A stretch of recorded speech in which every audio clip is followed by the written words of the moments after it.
The bed plate is the foundation of a diesel engine. It is designed to support the engine structure and withstand the forces generated in the engine.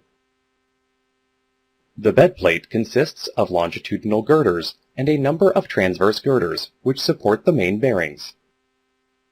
The longitudinal girder provides longitudinal stiffness to the structure so that crankshaft alignment is maintained. The transverse girders are made of cast steel and strong enough to withstand the firing forces of the engine. The bed plate is made in one or more sections and joined together with fitted bolts or welded together. The lubricating oil drains from the bed plate to the sump tank through strainer plates. The bed plate is fitted on the tank top of the engine room. Chocks are fitted between the tank top and the bed plate to compensate the unevenness of the tank top. The bed plate is kept in place by the holding down bolts. Chocks are either made of cast iron or epoxy resin. To take up side and end loads, engines are fitted with side and end chocks. The engine is secured in a thwartship direction by a number of side chocks fitted in both sides in way of a bed plate cross girder. The engine is secured in the fore and aft direction by one end chock. The frame box is bolted on top of the bed plate.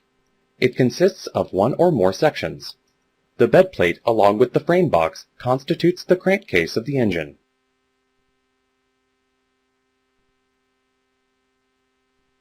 The frame box is fitted with doors for inspecting and accessing the crossheads, main bearings, and connecting rod bearings. Guides for the crossheads are fitted inside the frame. The cylinder frame has integrated camshaft housing. The cylinder liner is fitted inside the cylinder frame.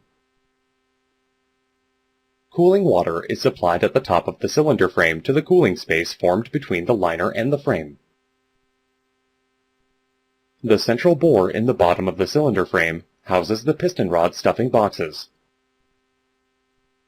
Doors are provided on the camshaft side for cleaning and inspection. The openings at the exhaust side of the frame connect the scavenge air receiver to the scavenge air space around the cylinder liner. Studs for fastening of cylinder cover are mounted in the cylinder frame. The bed plate, the frame box, and the cylinder frame are tightened together to form one unit by tie rods. The bottom of the tie rods are screwed into the bed plate. The tie rods are also known as stay bolts. The engine structure from the bed plate to the cylinder frame is held in compression by the tie rods. The tie rods are designed to withstand the cyclic stresses due to the firing forces of the engine.